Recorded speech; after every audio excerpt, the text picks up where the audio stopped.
Hello and welcome back to my Nerd Cave. This is going to be kind of a short video. So I have a copy of Pokemon Blue. This is my personal copy. And what I want to do is change the save battery inside. So we're going to open it up, change the battery, and I'm going to give you a little bit of a tutorial on how I do my soldering. This is a pretty simple job, and this is a pretty common thing. There are a lot of people that attempt this thing that don't have any background in soldering. So it's not a hard thing to do, but it is possible without a lot of experience if you just take your time, don't get in a hurry, and don't panic. Okay. So let's get it under the microscope, get it taken apart, and I'll show you exactly how I do these things. All right. So the first thing we need to do is open this guy up. Now, these Game Boy games, some of the Nintendo 64 titles, and some of the other games out there require a game bit. You can find these things on Amazon. They're relatively cheap, but they're very handy, and it'll stop you from messing these screws up or tearing anything up. All right. So what we do is we're just going to open this guy up. And there's the old battery. This is our replacement battery. Now, I should add that this battery does still work for the most part, meaning that the save file, it can be saved, but when I bought this, I guess whoever had played it hadn't put a lot of time into it. So what I want to do before I start playing it is I want to make sure that I have a nice fresh battery that I can keep my save game on here for years to come. So that's why I'm doing this today.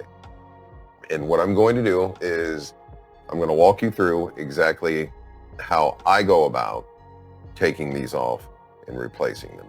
Now, there is more than one way to skin a cat. I'm simply going to show you what works best for me. There are probably a million different tutorials out there right now on how to do this exact same thing. And that's great. Everybody has their own technique. But as for me, what I'd like to do is I'm going to show you exactly how I'm going to go about doing this. So let's get under the microscope, and I'll take you through it step by step.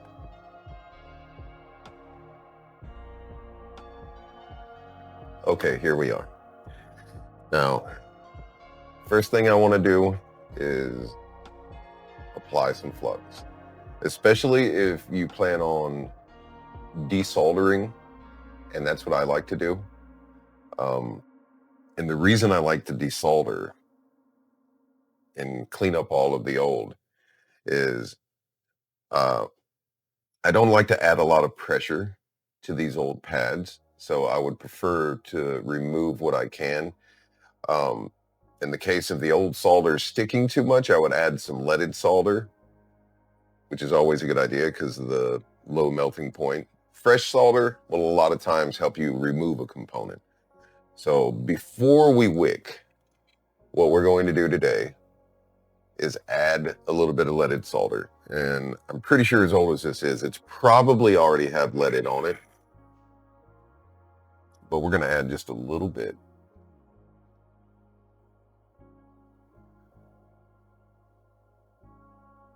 Okay. Then we're going to come in with some solder braid, which is just braided fine copper wire, and it's meant with a little bit of flux. This is pre-fluxed. This is called Super Wick, but it comes with a powdered flux already on it. I still like to add some to the solder joint that I'm trying to remove, but what this will do will, along with the flux and the heat, it will actually absorb the old, you can see how quickly it's happening. It'll actually absorb the solder.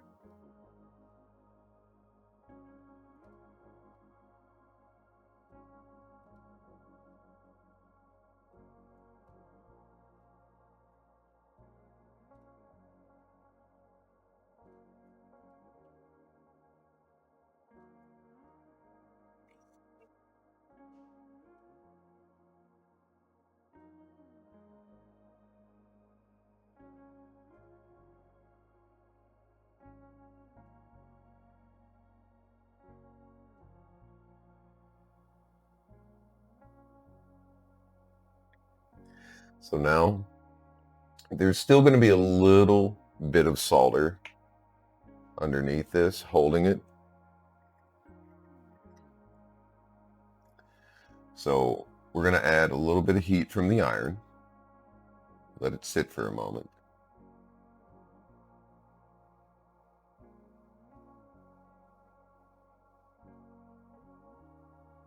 As it heats the pad up, then we're going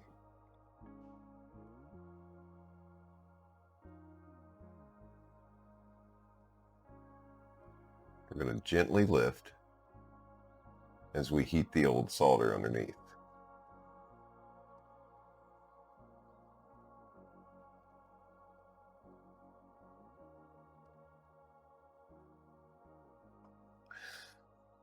Tell you what.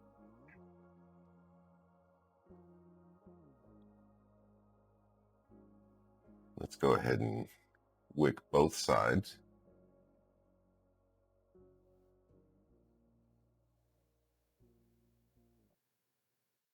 Because honestly, I started on the wrong side. Now, you'll notice it took a minute for the solder to start to flow onto this one. It took a little longer anyway than it did on the other one. And that's because I did not add any leaded onto this one.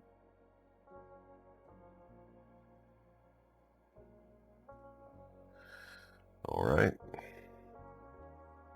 Now this side, we can actually get right underneath this little bar right here. Apply heat and lift. Now, give it a second to cool off. That way, when we go to release the battery, it won't be so hot to where it just sticks again. Now that the other side's up, we have a little bit of leverage because this one's actually underneath.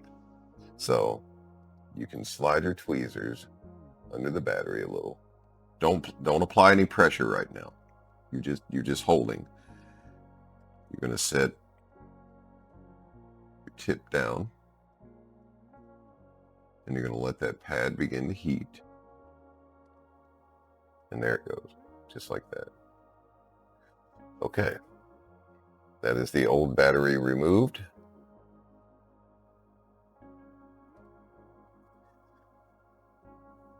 And anytime you're doing this, make sure you clean that old flux off. Now we got a nice clean pad. We can do the same thing to the other one.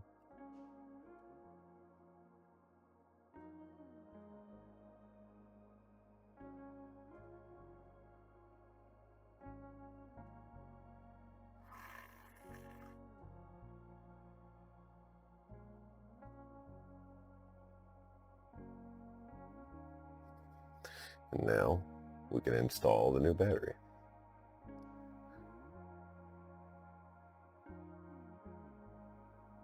Make sure your orientation on your battery is correct. Get it where you want it.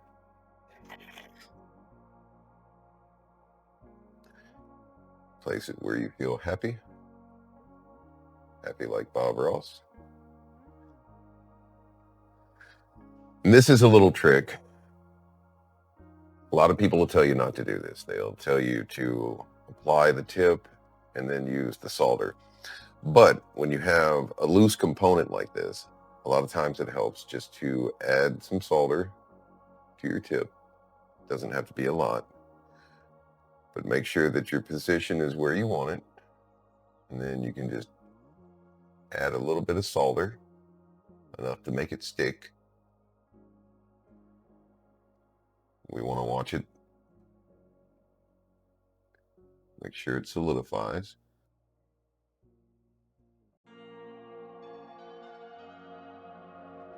All right.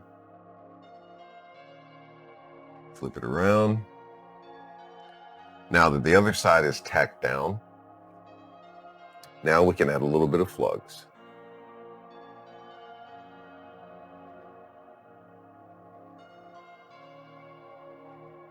And now we can use the tip.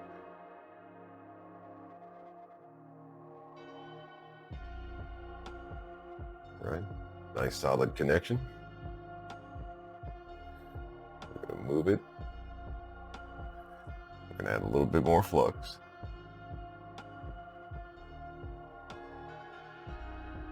Flux is your friend.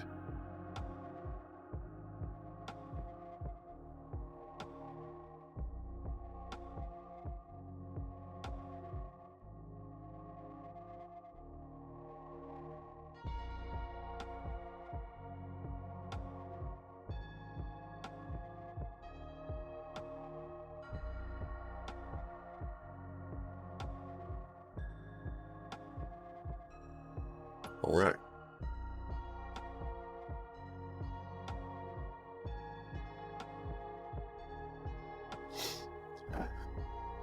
Let's give the board a quick clean.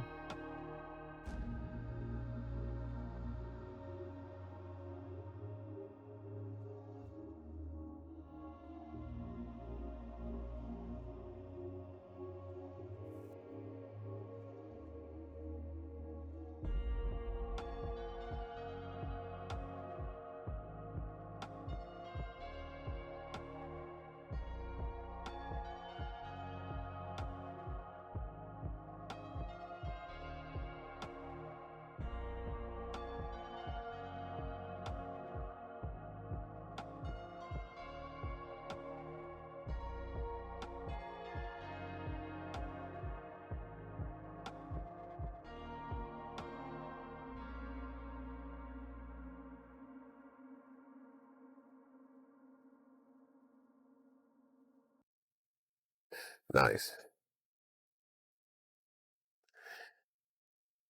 Now, when I go to start my game, I do not have to worry about the old battery inside of the game ending up losing enough power for me to lose all my Pokemon. All right. It's been a quick one, but I really hope you enjoyed it. I enjoyed having you here.